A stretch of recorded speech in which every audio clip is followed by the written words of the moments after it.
So, Jeff, welcome to Washington Times Higher Ground. Now, an Iraqi court is demanding that a mother and her children convert from Christianity to Islam. This is a shocking story in light of the fact that it's a court demanding this. What exactly is going on here? Well, I'd say, first of all, in fundamentalist Muslim countries, this is not unusual. But basically, it's a one-way street. There are lots of rules and stipulations about identity. And it's kind of a one-way street. So a Christian can convert to Islam, but never back is the practical means. In this case, Elvin grew up as a Christian. Her mother, though, married a Muslim when she was 15. But she kept her identity. She's like, I'm a Christian. She gets married. She marries a Christian. She has 3 daughters. And then her husband goes to the National ID Center to get a new card, I think. And they say, hey, wait a minute. They trace the lineage and they say, your wife's mother was a Muslim. So therefore, your kids are Muslim. And of course, he wasn't very excited about that. So that's kind of the gist of it. But basically, it stems from a 1959 law in Iraq. And it's basically the court dictating, who shall believe what, which is completely outrageous by the world standards. So just by the lineage of her mother having married in that way, even though she has grown up her entire life a Christian, and by the way, is choosing to be a Christian, right? Because we have in America and our concept of choice and rights and freedom and the First Amendment, they don't obviously have that in Iraq. She is then, because of that lineage of her mother, forced into this position. So the court rules that she has to do this. What does that mean now for her? How does this impact her and how does it impact her children? Well, we'll see. Now it's in play, and Iraq hopefully is going to get a lot more attention on this and a lot of bad press. And that is what will sway the higher ups in the country. And the couple things going for it are, for one, look, what did the U.S. do? How much did we invest? We invested like $800 billion trying to bring democracy to Iraq. That was the stated reason. People have different opinions on what we were actually doing in there, and I understand. Look, we lost like 4,500 people. We spilled a lot of blood, for that very purpose, to bring democracy. And so we also give Iraq $300 billion in sum per year in aid. And look, here's the secret, for having been in Washington for forever. Here's the secret on foreign aid like that. That gives us influence. A whole bunch of that money gets pilfered by politicians. They're using that to buy villas in the United States and different places. They send their kids to the top schools in the U.S. So that gives us influence. And then hopefully, though, we need to apply some pressure by making this well known so that people in our legislature and in higher ups in the State Department impress on them that this case really doesn't reflect well on them and perhaps should be fixed quietly. In the past, that's kind of what would happen. The other thing is that this is actually up in the Kurdistan region. It's in Erbil, which is really surprising. They're a lot more tolerant there. It's not in the south, which is controlled by Iran. So that's another thing going for the case. So it's kind of like we're going to see what happens behind the scenes, and we'll see how this plays out. If she loses her battle and is forced to do this, it's not just an in-name only thing, right? I mean, this affects her life in a multitude of ways, I would imagine. And her children, right? But this is such a fundamental thing where in the world does the court have the right to tell people what faith to follow, how they should get to heaven or whatever their path is that they're chasing? It's only in fundamentalist Muslim countries that you see this. And it's such an egregious overreach by any country and by any court. So again, though, Kurdistan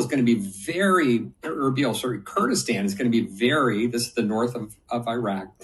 They are very interested in having the protection of the United States going forward. They're constantly under threat from Turkey. So again, this plays in our favor, but the negative consequences are far reaching. So it's a case that really needs to get fixed. And the only problem is once it goes into play like this in the press, the fundamentalists within the country will cause an uprising if things are ordered the other way and if justice prevails. But usually these things can be worked out. They're worked out behind the scenes, and there's a way to kind of make everybody not be too mad and move forward. As we're sort of hearing about this and looking at it, a lot of people are shocked. We look at the debates that we have in America about, religious freedom and the First Amendment, and, they're important debates. But when you look at something like this, of course, we are nowhere near what is going on in places like Iraq. But what lesson does it show you about the importance of maintaining the First Amendment, protecting the First Amendment, ensuring that religious liberty stays very strong in a country like ours when you see these kinds of things happening all over the world? Billy, it's such a great point you raise. And I think, a lot of times there's a rising level of atheism in our country. And so there's a misunderstanding about religious freedom and what it actually is, what it entails, and how does it protect us. But religious freedom is an amalgamation of any number of rights. Because think about it, you have the right to congregate, to associate. It's a right to your conscience. It's free speech. All these different rights. It's an extremely potent force for democracy. And in the end, what it does is that it protects us from each other. And that is the core of democracy. Because look, human beings, we're tribal. At the core, we are tribal. We oppress those who are different. So we have to be protected by whoever is in power, at the moment. And so there's a level playing field and a protection for all people. But religious freedom is the queen of the rights. It's enshrined in our Constitution as such because it's such a potent force for democracy. Yeah, no, absolutely. And, you're looking around the world right now, and you know this better than anyone at International Christian Concern, what you guys are looking at and tracking. If somebody were to say to you, what is the state of religious freedom right now globally? Is it getting better? Is it getting worse? How would you rate it on a scale from 1 to 10, 10 being horrific, 1 being not so horrific? What would you say right now? Oh, gosh, thanks for throwing me that question. That's not an easy one. So look, if we look at North Korea, it couldn't get worse, right? It's a 10. And essentially in Nigeria, of all places, it's horrible. Because the state is involved in suppressing Christians and stealing their lands and killing them. But overall, if you draw back and look at the world, it's not getting better. It's getting worse. Christians are the most persecuted religion. It's not even close. And there's lots of independent studies that back that finding. So it's something we need to be concerned about. And in all places, especially at home here in the West, and especially our own country. Yeah, you've been at the helm of your organization for a long time now. What keeps you going in this space? Because it's a very depressing space, right? You're monitoring this persecution. It's case after case, like the one we're talking about today. Mm-hmm. It's seemingly endless. How do you keep sort of the persistence to keep going and doing the work that you're doing? Yeah, well, Billy, I so appreciate that question because you understand, like you follow persecution closely. And so you can imagine, after 20 years, the horror stories you've seen and everything, and for many years, honestly, I was depressed. I don't know if that's the right word, but I was discouraged, because you look at the church and what are we? At the core, we're sheep. That's how the Lord described us. That's who we are. And we live among wolves in this world. And we're honestly told to be sheep and to forgive and to be gentle and kind and love. Those aren't the only commands, but that's at the core. We look at Jesus and who he was and we model ourselves after him. And so you think, how can we survive, let alone thrive? How can we survive? And yet over a number of years, I looked at the sweep of history, the sweep of church history, and I began to understand how persecution works. So many people are familiar with this idea that persecution and martyrdom actually makes the church grow.